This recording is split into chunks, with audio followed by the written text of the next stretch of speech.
লিচুপুর গ্রামে বাস করত এক গরিব কৃষক। সে কৃষক হলেও সামনে যে কাজ পেত সেই কাজই করত।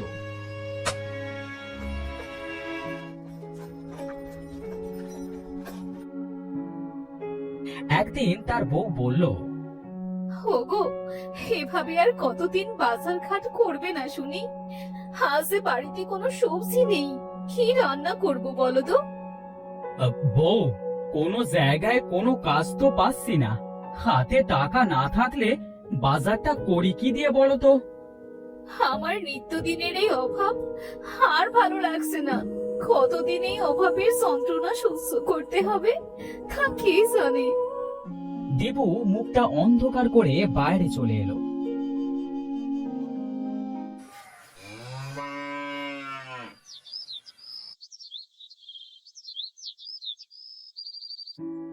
সন্ধ্যায় যখন তারা ঘরে ছিল, অজয় নামের একটা লোক দীপুদের বাড়ি আসলো। দিবু, এই দিবু, আরে তোরা কেউ কি বাড়িতে নেই নাকি? আরে ভাই, তুমি এসে গরিবের বাড়িতে হাতির পা। তা কি মনে করে আসলে আমাদের বাড়ি? তোমার কাছে একটা দরকারে এলাম ভাই। তুমি তো জানো আমি নতুন ঘর করেছি, সেই ঘরে মাটি দিতে হবে। হ্যাঁ হ্যাঁ ভাই, আমি তোমার ঘরে মাটি এনে দেব। তা বলো, কোথা থেকে মাটি আনতে হবে? আরে দাঁড়াও দাঁড়াও, এত ব্যস্ত কেন? মাঠে আমার যে উত্তরের জমিটা আছে সেই জমি থেকে মাটি কাটতে হবে, বুঝলে? আচ্ছা ভাই, আমি তোমার জমি থেকে মাটি কেটে দেব, তুমি নিশ্চিন্তে বাড়ি যাও। ভাই, তোমাকে মাটি কেটে বাড়ি আনতে হবে না, ওখানে গাড়ি থাকবে, মাটি কেটে গাড়িতে উঠিয়ে দিতে হবে। কাল সকাল থেকে কাজ শুরু করো। হ্যাঁ, আচ্ছা ভাই, ঠিক আছে।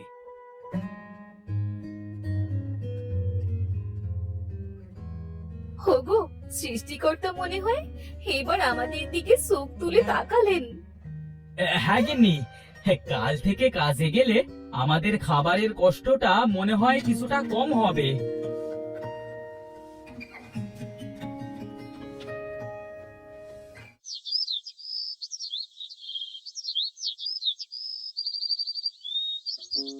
পরের দিন সকালে দিবু মাটি কাটবার কাজে মাঠে গেল।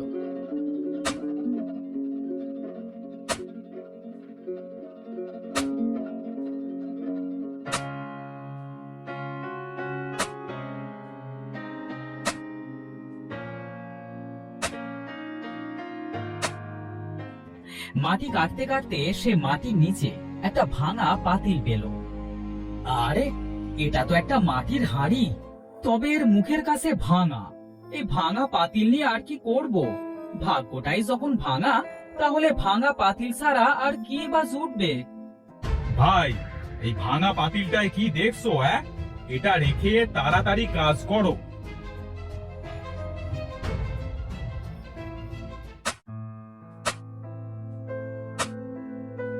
দিবু মাটি কাটবার কাজ সেরে বিকেলে বাড়ি যাবার জন্য পা বাড়ালো।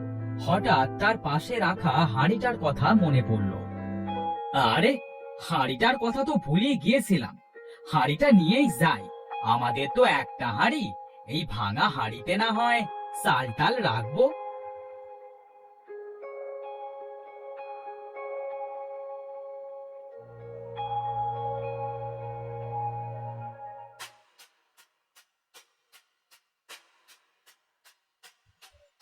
গিন্নি, ও গিন্নি, এই আমার জন্য একটু পানি নিয়ে এসো তো। এই নাও পানি।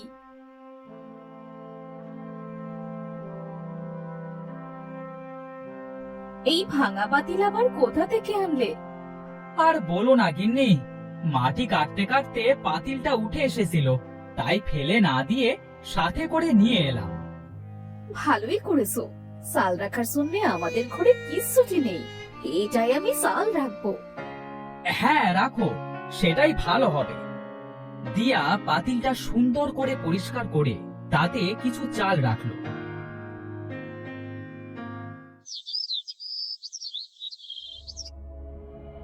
বাইরে কাজ গুছিয়ে সন্ধ্যার সময় দিয়া আর দিবু যখন ঘরে গেল, দেখলো পাতিল থেকে চাল নিচে পড়ে যাচ্ছে।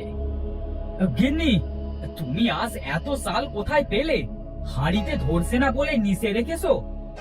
দিয়া খাটের নিচে তাকিয়ে দেখলো চাল পাতিল থেকে নিচে যেন উতলে পড়ছে।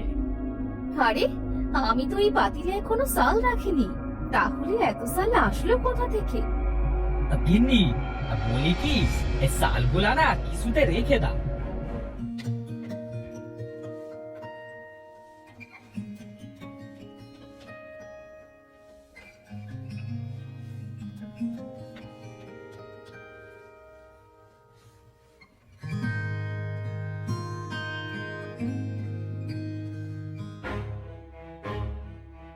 আরে দেখো, এই পাতিল আবার চালে পড়ে গেছে। এইটা তো জাদুর পাতিল মনে হয়। আমার কিন্তু খুব খুশি লাগছে। গিন্নি, আমাদের কষ্টের দিন বুঝি এবার শেষ হবে। শোনো গিন্নি, এই পাতিলের কথা যেন ভুলেও কেউ টের না পায়। আরে না না, কেউ টের পাবে না। তুমি এক কাজ করো, এই পাতিলের ভেতরে কিছু টাকা রেখে দেখো তো, টাকা হয় নাকি। যেই ভাবা সেই কাজ। দিবু পাতিলের ভেতরে টাকার একটা নোট রাখতেই সম্পূর্ণ পাতিলটা টাকায় ভরে গেল। আরে বাপরে, এটা তো ভারী অবাক করা কথা। এখানে তো যে জিনিস রাখা হচ্ছে তার দ্বিগুণ হয়ে যাচ্ছে। আমরা তো রাতারাতি বড়লোক হয়ে যাব। ওগো, এই টাকা দিয়ে কাল অনেক বাজার করে আনবে। কতদিন হয় আমরা ভালো মন্দ কোনো খাবার খাই না। এই আনবো গিন্নি, আনবো।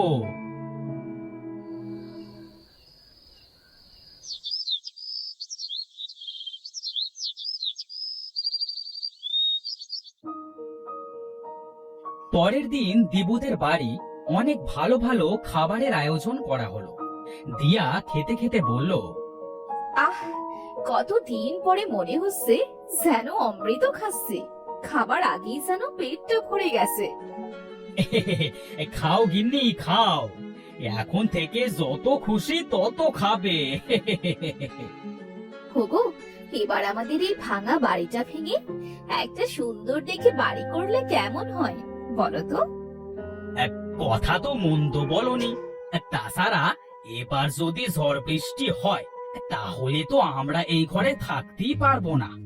দেখি, এই আমি কালই ঘরের মিস্ত্রির সাথে কথা বলবো। হ্যাঁ।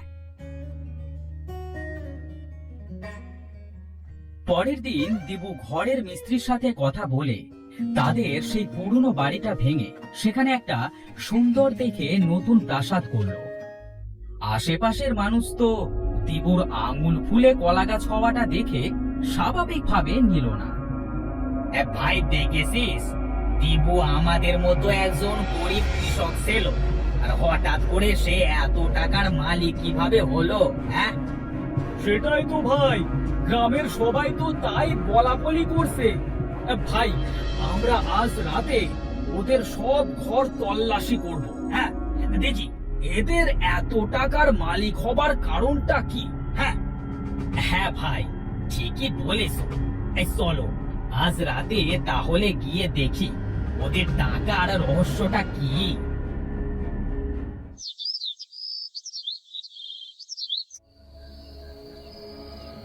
সেদিন রাতে দিবু ও তার বউ ঘুমিয়ে যাবার পরে তারা দুজন দিবুদের ঘরে ঢোকে। ভাই, সাবধানে, ওরা যদি টের পেয়ে যায় তাহলে কিন্তু কেলেঙ্কারি হয়ে যাবে। হ্যাঁ ভাই, গ্রামে আমরা মুখ দেখাতে পারবো না। এবার কিন্তু আমার খুব ভয় করছে। চল ভাই, বাড়ি ফিরে যাই। আরে না, দাঁড়া দেখি কি করা যায়। এই চল, ওই ঘরটায় দেখি।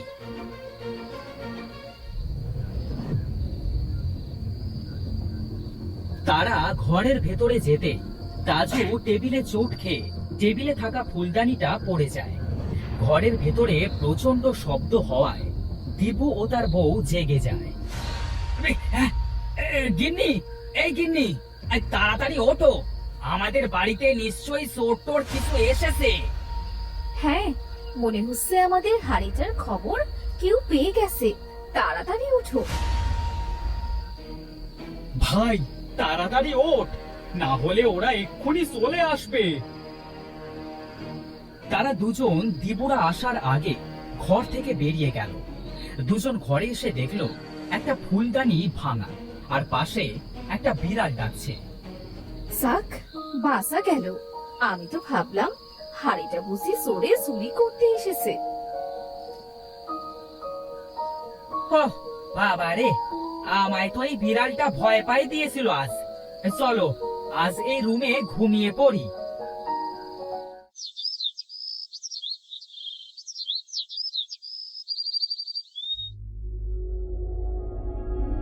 গিন্নি, আমার অনেক টাকা চাই। এই টাকায় আমার আর হবে না। আমি প্রতিদিন হাড়ির ভেতরে একটা করে টাকা নোট দেব, আর এক হাড়ি করে টাকা নেব। সেই টাকা দিয়ে আমি কোটিপতি হব। ওগো, বলিয়ে তো লোভ করতে যেও না। বেশি লোভ করলে শেষে কিন্তু সব হারাতে হবে। আরে গিন্নি, তুমি এটাকে লোভ বলছো কেন? এই টাকা পয়সা যদি নাই পাই, তাহলে এই অকেজো পাতিল রেখে আর কি করব? ওটা ফেলে দিও। মুখে যা আসছে তাই বলে যাচ্ছ।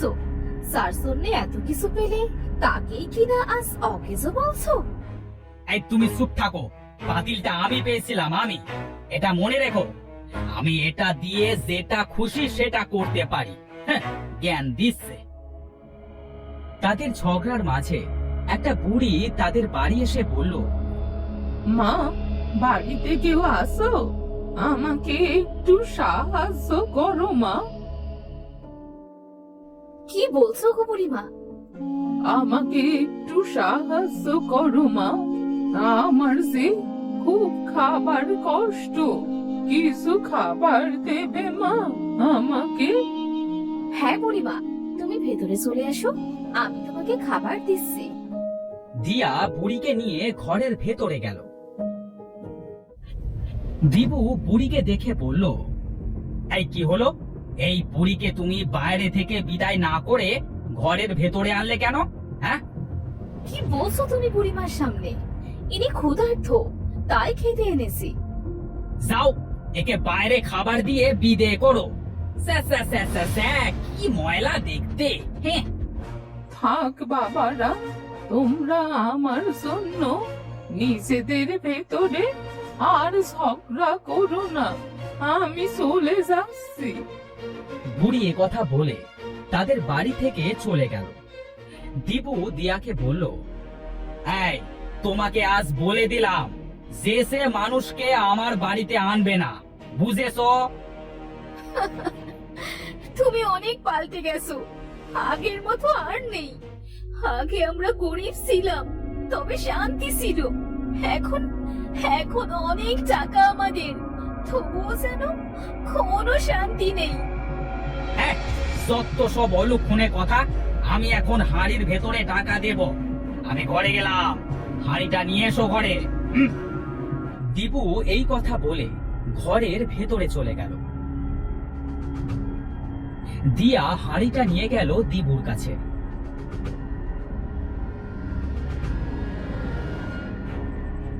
এ কি, আমি হাড়ির ভেতরে টাকা দিলাম, তবে হাড়িটা আজ কেন টাকা দিল না? হ্যাঁ, তোকে আমি এই হাড়িটা দিয়েছিলাম কারণ তুই অনেক ভালো ছিলি, কিন্তু এখন তোর মনে অনেক অহংকার, তাই তোর থেকে আমি আবার সব কেড়ে নিলাম। না বুড়িমা, তুমি আমাকে ক্ষমা করে দাও। আমি আমার মনে আর কোনোদিনও অহংকার আনবো না। তোকে আমি অনেক দিয়েছিলাম, কিন্তু দিন দিন তোর চাহিদা এত বেড়ে গেল যে তা সীমার বাইরে চলে গেছে। তোর গরিবে মানাবে, টাকাতে নয়। এ কথা বলে বুড়িটা হাঁড়ি থেকে গায়েব হয়ে গেল। দিবুর ঘরটাও আগের মতোই ভাঙাচোরা হয়ে পড়ে রইল। সৃষ্টিকর্তা আমাকে পরীক্ষা নিয়েছে, তবে সেই পরীক্ষায় আমি পাশ করতে পারি নাই। খুব ভালো হয়েছে, বুড়িমা তোমাকে ঠিক কথাই বলেছে। তোমাদের মতো মানুষদের টাকায় নয়, সেরা কাপড়েই মানায়। গিন্নি তুমি আমাকে ক্ষমা করে দাও, আমি আমার ভুল বুঝতে পেরেছি। তোমার ভুল নিয়ে তুমি থাকো, আমি তোমার মতো মোটা মাথা মানুষের সাথে আর সংসার করতে পারবো না। অনেক কষ্ট করেছি তোমার কাছে এসে। দিয়া কথা বলে দিবুর বাড়ি থেকে বেরিয়ে গেল। দু চোখ সেদিকে যায়, আজ সেদিকেই চলে যাব, আর ফিরবো না এর কাছে। আমি সব হারিয়ে ফেললাম, আমার আর কিচ্ছু থাকলো না। আমার লোভে পাপ হলো, আর পাপে ধ্বংস হলো।